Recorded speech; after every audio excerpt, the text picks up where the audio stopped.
Hello everyone, welcome back. Active and passive voice की इस video series में अभी तक आप लोगों ने 8 वीडियोस देखे हैं और पिछले 8 वीडियोस में आप लोगों ने असर्टिव, जिन्हें हम डिक्लेरेटिव सेंटेंसेस भी बोलते हैं, उन सेंटेंसेस के बेसिक लेवल से लेकर के और एडवांस लेवल तक के सारे एग्जांपल्स देखे। ऑलमोस्ट सारे के सारे रूल्स भी आप लोगों ने देख लिए हैं। अब आज इस वीडियो नंबर 9 में हम लोग पढ़ेंगे कि किस प्रकार से हम किसी इंटरोगेटिव सेंटेंस को पैसिव वॉइस में चेंज कर सकते हैं। तो ये भी एक बहुत ही इंपॉर्टेंट टॉपिक है, आपको इसे शुरू से लेकर और अंत तक देखना चाहिए। तो चलिए शुरू करते हैं। सबसे पहले ये जानते हैं कि इंटरोगेटिव सेंटेंस होता क्या है और उसकी ग्रामर कैसी होती है। तो आप सभी लोग तो जानते ही हैं कि ऐसे सेंटेंसेस जिनसे प्रश्न पूछे जाने का बोध होता है उन्हें हम इंटरोगेटिव सेंटेंस बोलते हैं और उसकी ग्रामर 2 प्रकार की होती है। वो कौन कौन सी ग्रामर होती है तो जरा यहां पर देख लीजिए। एक ऐसे इंटरोगेटिव सेंटेंसेस होते हैं जिनका आंसर आप यस या नो में दे सकते हैं और एक ऐसे इंटरोगेटिव सेंटेंसेस होते हैं जिनका आंसर आप यस या नो में नहीं दे सकते हैं। बस सिंपल सी इतनी सी बात है। तो चलिए जरा उनकी ग्रामर देख लेते हैं। तो सबसे पहले हम देखते हैं कि यस या नो टाइप सेंटेंस जो होता है, मींस जिनका आंसर आप यस या नो में दे सकते हैं, उसकी ग्रामर क्या होती है। वेरी सिंपल, आप सभी लोग जानते ही होंगे कि वो सेंटेंस हेल्पिंग वर्ब से शुरू होता है। अब आप जरा देखें ये ए क्या लगाया हुआ है। एक्चुअली ये क्या है, ये दोनों ही एक्टिव वॉइस के वर्ड ऑर्डर्स हैं, इसलिए हमने यहां पर लिखा हुआ है एक्टिव वॉइस की हेल्पिंग वर्ब। ओके, आप इतना समझ लीजिएगा, helping verb of active voice. तो सबसे पहले हम एक्टिव वॉइस की हेल्पिंग वर्ब रखते हैं, फिर सब्जेक्ट के स्थान पर एजेंट को रखते हैं। एजेंट मींस इस मेन वर्ब को, यानी जो उसमें एक्शन हो रहा है उस एक्शन को परफॉर्म करने वाला पर्सन, यानी उस एक्शन को करने वाला पर्सन एजेंट रखा होता है। फिर अगर सेंटेंस नेगेटिव है तो फिर नॉट रखा होता है और अगर नहीं है तो कोई बात नहीं, नॉट का यूज नहीं करते हैं। फिर इसके बाद एक्टिव वॉइस की ही मेन वर्ब का यूज करते हैं। फिर इस मेन वर्ब के बाद सीधे रिसीवर मींस ऑब्जेक्ट रखा होता है और फिर इसके बाद कुछ अदर वर्ड्स भी होते हैं और सेंटेंस के एंड में जाकर के क्वेश्चन मार्क लगा होता है। तो ये एक वर्ड ऑर्डर है जो किसी यस या नो टाइप इंटरोगेटिव सेंटेंस का होता है। अच्छा, और फिर अब दूसरे वाले स्ट्रक्चर को देखते हैं। तो दूसरे वाला जो शब्द क्रम है उसमें बस एक डिफरेंस है और वो डिफरेंस क्या है, वो डिफरेंस मात्र इतना सा है कि हमें क्वेश्चन वर्ड मींस वो WH टाइप वर्ड हमें सबसे पहले सेंटेंस के बिगिनिंग में रखना होता है और बस इसके बाद ये पूरा का पूरा वर्ड ऑर्डर ज्यों का त्यों रखा होता है। तो जरा देख लीजिए, ये है यस या नो टाइप और ये WH टाइप, इन दोनों के ही ये एक्टिव वॉइस के वर्ड ऑर्डर्स हैं। ओके, अब इनके हम देख लेते हैं दोनों के एग्जांपल्स। एक एग्जांपल ही है, जरा देख लीजिए यहां पर क्या सेंटेंस है। ये हेल्पिंग वर्ब से शुरू हो रहा है और क्वेश्चन मार्क पर जाकर फिनिश हो रहा है। क्लियर? अब देखते हैं ये सेंटेंस है क्या। Do you paint these pictures in your own studio. तो अब यहां पर हेल्पिंग वर्ब से ये सेंटेंस शुरू हो रहा है, तो ये सेंटेंस एक्चुअली क्वेश्चन है। क्या है? प्रश्न पूछे जाने का इससे बोध होगा और इसका मतलब है क्या तुम पेंट करते हो इन तस्वीरों को अपने खुद के स्टूडियो में।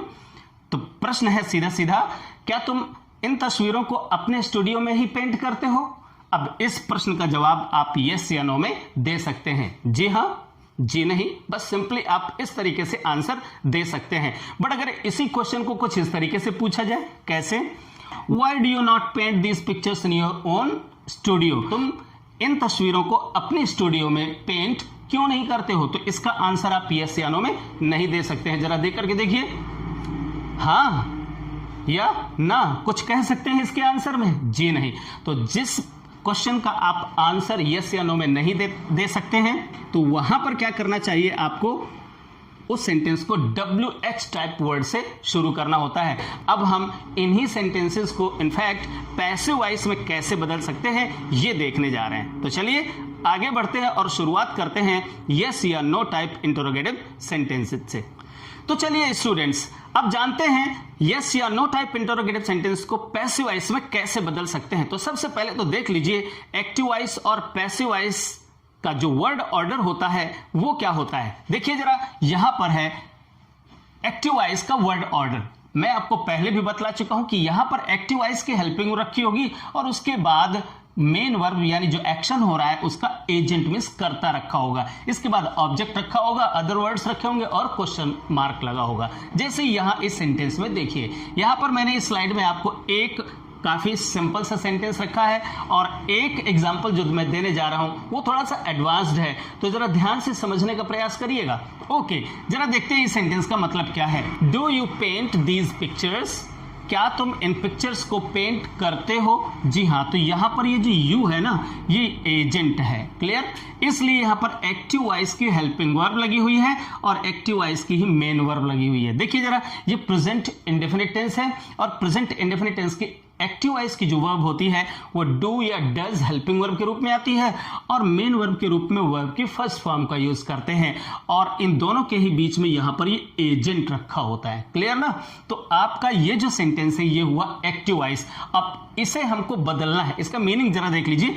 Do you paint these pictures, क्या तुम इन पिक्चर्स को पेंट करते हो अपने खुद के स्टूडियो में ही? अब जरा आपको देखना है करना क्या है इसमें। हम इस वर्ड ऑर्डर में और इस वर्ड ऑर्डर में अंतर क्या है, जरा गौर से देखिए।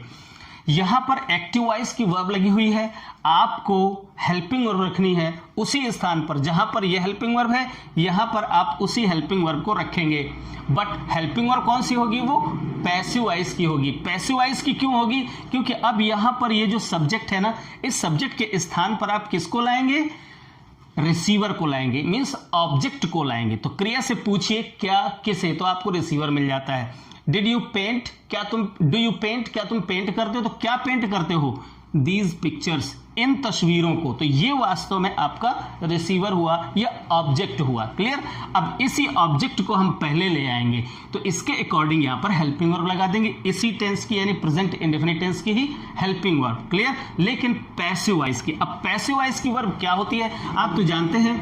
यहां पर एक्टिव वॉइस में डू या डज हेल्पिंग वर्ब होती है और प्लस वर्ब की फर्स्ट फॉर्म ये होती है एक्टिव वॉइस की प्रेजेंट इंडेफिनिट टेंस की वर्ब। ओके, अब पैसिव वॉइस में अगर हमें लेना है तो ये इज एम आर होती है, इज एम आर, और इसके साथ वर्ब की थर्ड फॉर्म का यूज करते हैं। सिंपल सी बात है, हर टेंस में एक्टिव वॉइस और पैसिव वॉइस की वर्ब्स जो है अलग अलग होती है। यहां पर देखिए ये एक्टिव वॉइस की है, ये एक्टिव वॉइस सेंटेंस है। अब पैसिव वॉइस में जब चेंज करेंगे तो ये helping verb is am are हो जाएगी, मींस यहां पर डू के स्थान पर यहां पर या तो इज या तो एम या तो आर, और ये डिसाइड करेगा कौन कि यहां पर जो आप ये ऑब्जेक्ट है, रिसीवर है, इस रिसीवर को जब पहले ला रहे हो तो वो सिंगुलर नंबर है या प्लूरल नंबर। अगर प्लूरल नंबर में है तो आप ये आर लगाएंगे, अगर ये यहां पर मी रखा है आई बनेगा तो एम हो जाएगा, और अगर सिंगुलर नंबर का यहां पर ऑब्जेक्ट है तो इज हो जाएगा। ठीक है ना? अब इस तरीके से आगे ये सारा का सारा रूल रखा हुआ है और ये रूल्स तो आप जानते हैं। आप देख रहे हैं कि सिंपल यहां पर एकमात्र डिफरेंस है, ये क्या कि यहां पर आ जाता है ऑब्जेक्ट पहले आ जाता है और एजेंट बाद में चला जाता है। बाकी सब कुछ वही रखा रहता है, बस केवल इसके साथ साथ एक काम और कि पैसिव वॉइस की वर्ब आती है, बाकी और कोई भी परिवर्तन नहीं होता है। चलिए जरा देख लेते हैं, इसको चेंज करते हैं। तो सबसे पहले क्या करेंगे? सबसे पहले तो हम ऑब्जेक्ट को ही पहले ले आए। क्लियर? तो ऑब्जेक्ट क्या है? These pictures. तो हमने यहां पर सब्जेक्ट के स्थान पर इस रिसीवर को रखा, दीज पिक्चर्स। अब इसके अकॉर्डिंग ही हम क्या करेंगे?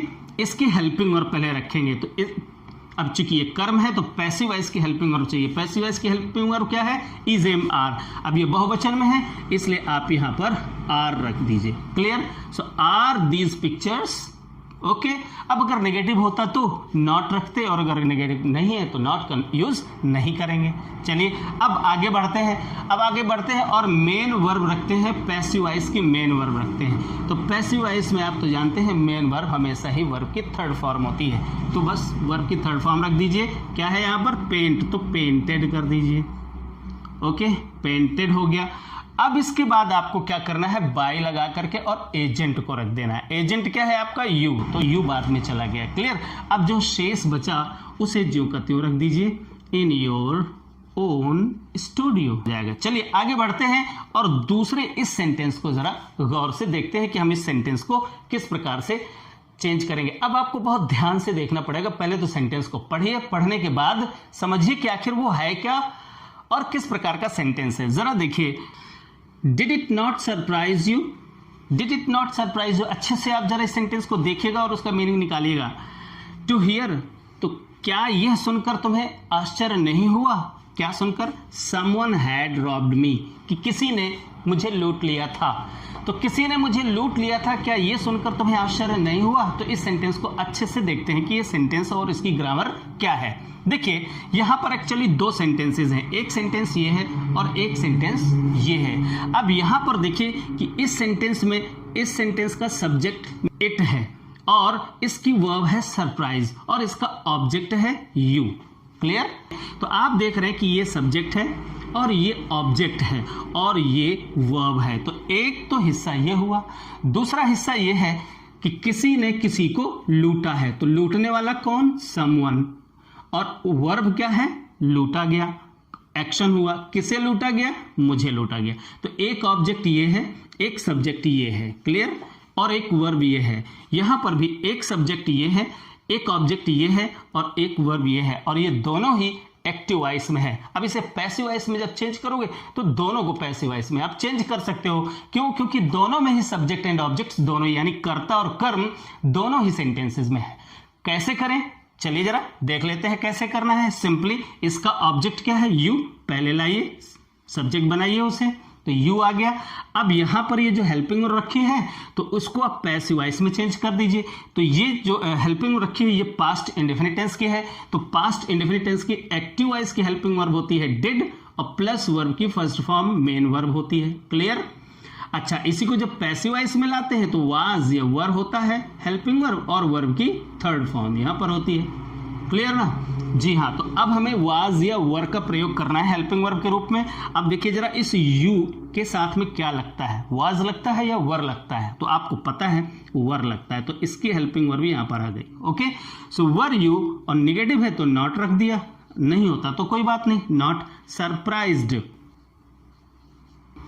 अब इसके बाद अगर इसका सब्जेक्ट यहां पर इट है, अब इट को बाद में ले जाएंगे तो अब यहां पर सरप्राइज्ड के बाद आप एट लगाते हैं। चलिए, अब इट अगर यहां पर डूअर के रूप में, सब्जेक्ट के रूप में, तो वहां पर उसे ले जाने की कोई जरूरत नहीं होती है। अब सीधे आगे हम बढ़ा देते हैं to hear. Okay, to hear. अब यहां पर इस सेंटेंस को अच्छे तरीके से देखिए कि यहां पर एक सब्जेक्ट रखा हुआ है और यहां पर एक ऑब्जेक्ट रखा है और पैसिव एक्टिव वॉइस की वर्ब लगी हुई है। अब अगर यहां पर इसका कोई ऑब्जेक्ट रखा हुआ है तो उस ऑब्जेक्ट को यहां पर पहले ले आइए। तो मी है तो आई हो जाएगा, टू हियर आई। अब हैड और वर्ब की थर्ड फॉर्म यानी पास्ट परफेक्ट टेंस की एक्टिव वॉइस की वर्ब है। अब अगर पास्ट परफेक्ट टेंस है तो बस केवल बीन अकेले तो लगाना है और बस पैसिव वॉइस की वर्ब हो जाएगी। Hear I had been robbed.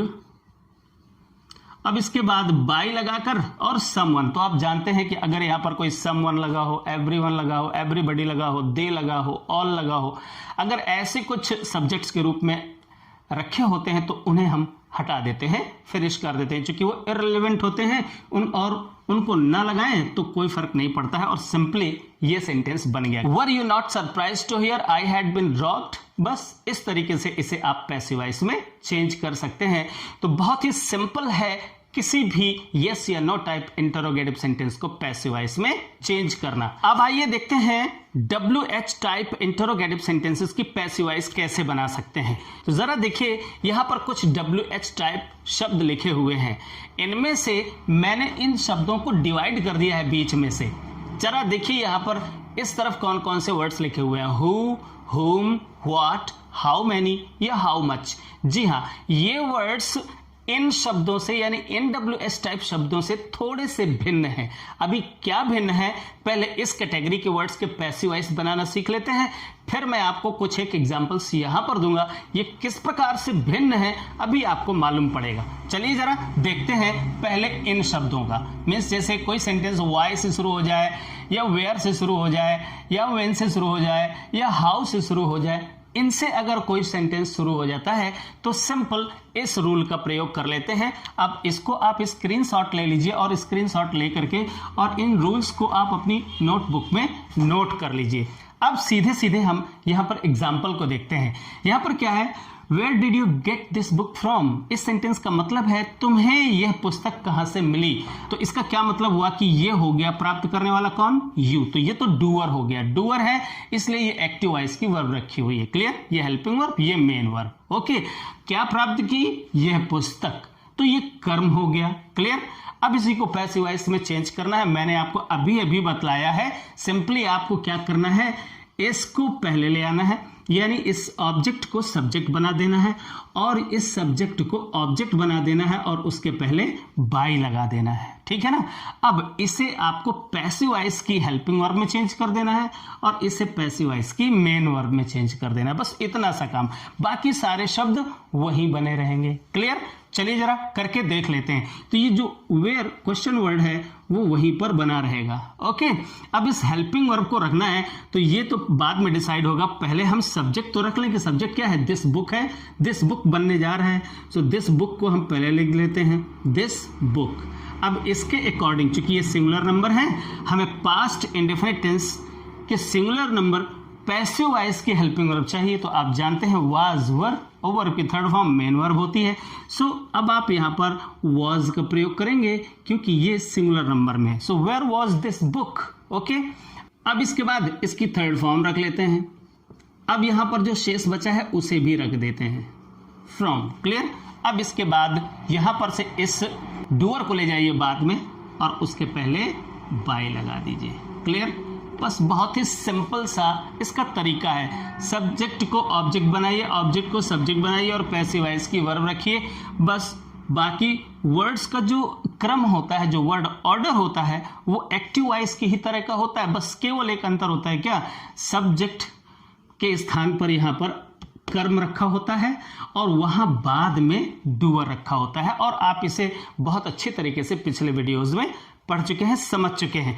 अच्छा, अब जो बहुत ही खास बात मैं आपको बतलाने जा रहा हूं वो ये है हु से रिलेटेड, व्हाट से रिलेटेड और साथ ही साथ हाउ मैनी या हाउ मच से रिलेटेड। तो आपको यहां पर बहुत अच्छे तरीके से इन सेंटेंसेस को यहां पर समझना होगा, अन्यथा फिर सब गड़बड़ हो जाएगा, आप समझ नहीं पाएंगे। इसलिए चलिए देखते हैं। तो डियर स्टूडेंट्स, अब इस स्लाइड में मैं आपको कुछ ऐसा बताने जा रहा हूं जो शायद आपको किसी ने नहीं बताया होगा।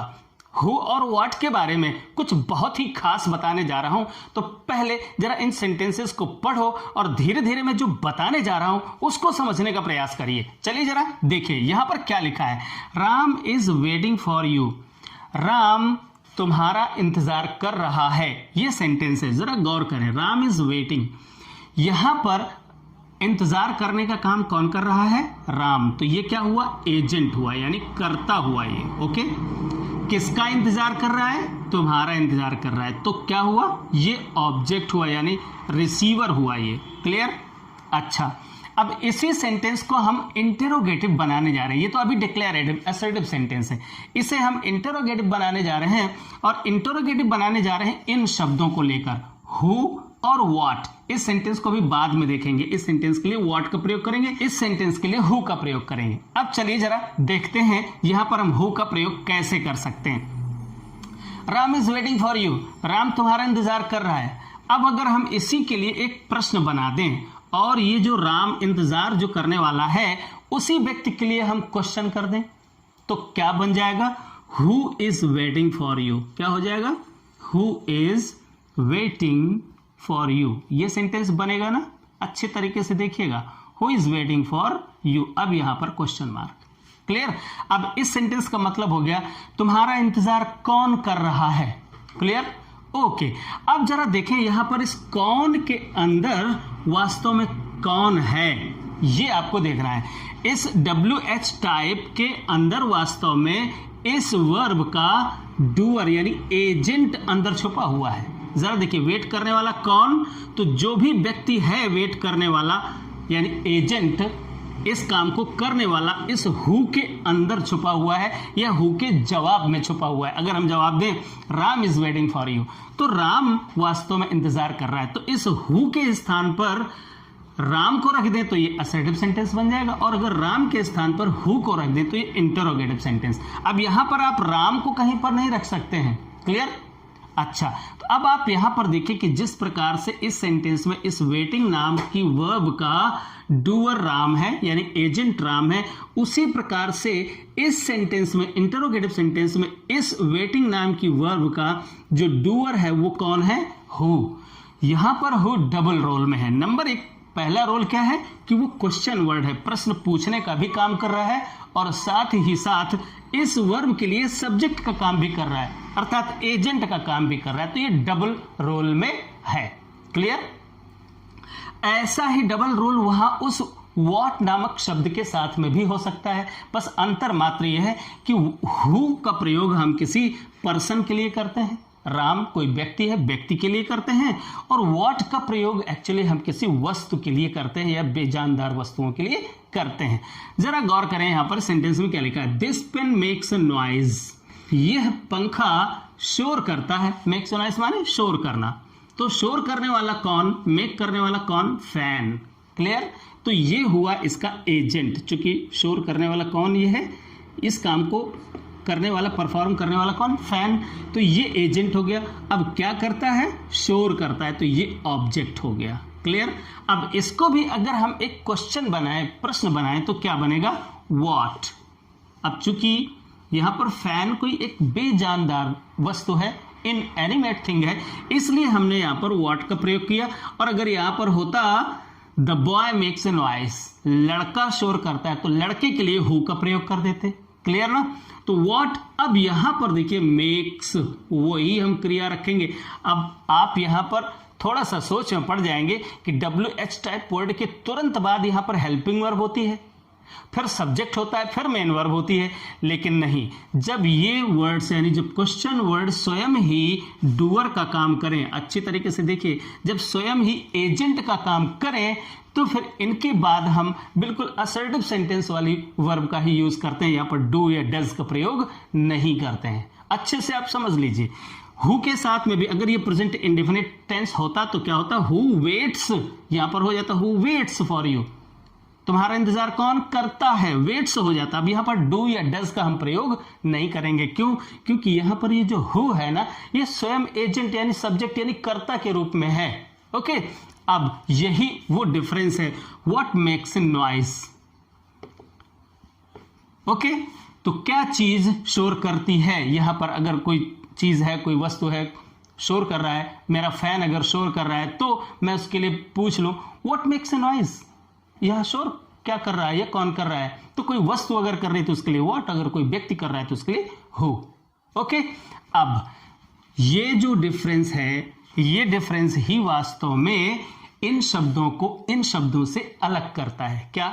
ये जो वर्ड्स हैं, क्वेश्चन वर्ड्स हैं, इनके अंदर कभी भी डूअर या ये शब्द डूअर के रूप में यानी एजेंट के रूप में कभी यूज नहीं किए जा सकते हैं, बट इन शब्दों का प्रयोग आप डूअर के रूप में कर सकते हैं, यानी सब्जेक्ट के रूप में कर सकते हैं। और जब ऐसा होता है तो इनको पैसिव वॉइस बदलने का रूल भी चेंज हो जाता है। रूल क्या होता है, अब जरा गौर करें, यहां पर हम रूल की बात करते हैं। ये एक्टिव वॉइस में हु या व्हाट रखा होगा, जैसे यहां पर हु रखा है, यहां पर व्हाट रखा है, और सीधे हेल्पिंग वर्ब या और साथ में मेन वर्ब आ जाएगी। क्लियर? देखिए, जैसे यहां पर हेल्पिंग वर्ब, मेन वर्ब, ऐसा सेंटेंस होता है। तो अब इसको पैसिव वॉइस में कैसे बदलेंगे, अब जरा गौर से सुनिए। अब अगर जरा देखिए, अगर ये करता है, जैसे राम है, तो राम को तो हम बाद में ले जाएंगे, यू पहले ले आएंगे, बट अब हम इसे बाद में नहीं ले जा सकते हैं। क्यों नहीं ले जा सकते? क्योंकि ये एक काम और भी कर रहा है। एक काम और क्या कर रहा है, ये इंटरोगेटिव वर्ड है, और उसकी मजबूरी होती है कि जो इंटरोगेटिव वर्ड होता है वो पहले ही आता है, मींस क्वेश्चन वर्ड पहले ही, सेंटेंस के पहले ही आएगा। इसलिए ये हु, तो आप जानते हैं कि हु भी सब्जेक्टिव, ऑब्जेक्टिव और पॉजेसिव केस, जैसे आई होता है, आई, मी और माई। क्लियर? ये सब्जेक्टिव, ऑब्जेक्टिव और पॉजेसिव केस में। ऐसे ही हु भी होता है, हु सब्जेक्टिव केस, यानी जब सब्जेक्ट के रूप में रखा होगा तो हु, और ऑब्जेक्ट के रूप में रखा होगा तो हुम आता है। क्लियर? और पॉजेसिव केस में ये हुज होता है। ओके, तो जैसे राम यहां से उधर जाएगा तो राम तो नाउन है, अगर यहां ही होता तो हिम हो जाता, ऐसे हु उधर जाएगा तो हुम हो जाएगा। क्लियर? तो अब जरा चेंज करके देखते हैं हम इसे इस रूल के अकॉर्डिंग। तो अब इसका रूल अच्छे तरीके से आप इसका स्क्रीनशॉट ले लीजिए और अपनी कॉपी में इन्हें नोट कर लीजिए। चलिए अच्छा, अब देखते हैं क्या करते हैं। अगर कोई सेंटेंस हु या व्हाट से शुरू होता है, सब्जेक्ट के रूप में यानी डूअर के रूप में इनका प्रयोग किया गया है, तो उन्हें वहीं पर बाय हुम या बाय व्हाट, यानी इनसे पहले हम बाय लगा देते हैं, हु को हुम में चेंज कर देते हैं और उसके पहले बाय लगा देते हैं। क्लियर। फिर इसके बाद पैसिव वॉइस की हेल्पिंग वर्ब रखते हैं। क्लियर। अब देखना यह है कि हेल्पिंग वर्ब रखने के बाद अब हमें सब्जेक्ट लाना होगा, क्योंकि अब ये सब्जेक्ट नहीं बचता है, तो अब हमें सब्जेक्ट लाना होता है, इसका ऑब्जेक्ट लाना होता है। तो ये रिसीवर हम पहले लाएंगे और इसके बाद मेन वर्ब लगाएंगे। फिर इसके बाद अदर वर्ड्स जो होते हैं वो बने रहेंगे और फिर क्वेश्चन मार्क। चलिए करके देख लेते हैं, इसी नियम को अप्लाई करके देख लेते हैं। चलिए जरा देखते हैं। तो ये हु से शुरू हो रहा है, तो हु को हमने बाय होम में रखा। क्या किया? By home. ओके। अब इसके बाद क्या किया? पैसिव वॉइस की हेल्पिंग वर्ब लगाई। तो अभी यहां पर पैसिव वॉइस की हेल्पिंग वर्ब हमको लगाना है। फिर इसके बाद ऑब्जेक्ट यहां पर क्या है? यू है, तो यू को यहां पर लाना होगा। अब यू के साथ में हम कौन सी वर्ब लगाएंगे? तो देखते हैं। Is waiting, present continuous tense है, तब प्रेजेंट कॉन्टिन्यूअस टेंस है, उसकी पैसिव वॉइस की वर्ब लगानी है, तो यू के साथ आपको आर का प्रयोग करना होगा। अब इसके बाद हम बीइंग, आप तो जानते हैं कि जब कभी भी आईएनजी फॉर्म रखी होती है वर्ब की, तो पैसिव वॉइस बदलते समय उसे बीइंग में चेंज करते हैं और फिर उस वर्ब की थर्ड फॉर्म का प्रयोग करते हैं। और अगर प्रेपोजिशन बाद में है तो उसे हम बाद में ज्यों का त्यों रख देते हैं और क्वेश्चन मार्क। अच्छे से देख लीजिए आपने क्या किया है। यहां पर आपने हु को बाय होम में बदला है, फिर इसके बाद ऑब्जेक्ट को पहले ले आए हैं और उससे पहले आपने पैसिव वॉइस की हेल्पिंग वर्ब रखी। यहां पर अच्छे से देखिए, यहां पर हेल्पिंग वर्ब और मेन वर्ब के बीच में सब्जेक्ट नहीं रखा है, क्योंकि सब्जेक्ट तो यहां क्वेश्चन वर्ड के रूप में पहले रखा है। एक्टिव वॉइस का सेंटेंस है। जब पैसिव वॉइस का सेंटेंस बनाएंगे तो हेल्पिंग वर्ब और मेन वर्ब के बीच में इसका सब्जेक्ट, यानी सब्जेक्ट कौन है? ये रिसीवर है, यानी कर्म है, कर्म आएगा इन दोनों के बीच में। क्लियर। इसके बाद मेन वर्ब आएगी और फिर इसके बाद अगर कोई प्रीपोजिशन फॉलो करता है तो बाद में प्रीपोजिशन भी आएगा और क्वेश्चन मार्क। इस तरीके से बनाएंगे। तो आपने देखा हमने इस रूल को किस प्रकार से फॉलो किया। सेम ऐसे ही हमें फॉलो करना होता है यहां पर जब कोई सेंटेंस व्हाट से शुरू होता है। ओके। तो चलिए यहां पर भी व्हाट, यानी इस वर्ब को परफॉर्म करने वाला कौन है? वो वस्तु है जो इस व्हाट के आंसर में छुपी हुई है। तो ये व्हाट यहां पर सब्जेक्ट के रूप में है, तो इसको भी हम बिल्कुल इसी प्रकार के रूल का प्रयोग करके और चेंज कर लेंगे। कैसे? व्हाट को हमने क्या किया? By what. इसके बाद आपको इस ऑब्जेक्ट को पहले लाना है, ए नॉइज। यहां पर हम हेल्पिंग वर्ब के लिए जगह छोड़ देते हैं, बाद में पता चलेगा हेल्पिंग वर्ब क्या आएगी। ए नॉइज। अब ये है सिंगुलर नंबर, तो सिंगुलर नंबर के हिसाब से हमको इसका टेंस देखना है। ये प्रेजेंट इंडेफिनिट टेंस है, तो सिंगुलर नंबर के लिए हमें इज का प्रयोग करना होता है पैसिव वॉइस की वर्ब के रूप में। So what, by what is a noise, और इसके बाद वर्ब की third form made, made. Clear. और इसके बाद ये क्वेश्चन मार्क। तो इस तरीके से इन सेंटेंसेस को हम पैसिव वॉइस में बनाते हैं। वीडियो के अंत में आपको एक एक्सरसाइज करने के लिए दूंगा, उसे आप करके आप जरूर सेंड करिएगा। यहाँ पर मैंने आपके लिए कुछ सेंटेंसेस लिखे हुए हैं, इन सेंटेंसेस की आप पैसिव वॉइस बना करके, और सभी लोग, जितने भी बच्चे लोग देख रहे हैं, सभी लोग यहाँ पर नीचे कमेंट बॉक्स में डालें। अगर आप उनमें से कुछ गलतियां करेंगे तो मैं उनको सही करके और कमेंट के थ्रू ही आपको बतलाऊंगा। इससे आपको अच्छी से प्रैक्टिस मिल जाएगी और सारे के सारे डाउट्स भी आपके क्लियर हो जाएंगे। तो चलिए अब यहाँ पर हम इस वीडियो को समाप्त करते हैं। आशा करता हूँ कि ये वीडियो आपको अच्छा लगा होगा। अच्छा लगा तो जल्दी से लाइक करिए और अपने फ्रेंड्स लोगों के बीच में इसको शेयर भी कर दीजिए। और अगर आप नए हैं तो इस सब्सक्राइब बटन को हिट करिए, सब्सक्राइब कर लीजिए और साथ ही साथ बेल आइकॉन को दबाकर ऑल जरूर सेलेक्ट करिए, तभी तो आपको नए वीडियो की नोटिफिकेशन मिलेगी। ओके स्टूडेंट्स, तो अब मिलते हैं अगले वीडियो में बहुत जल्दी।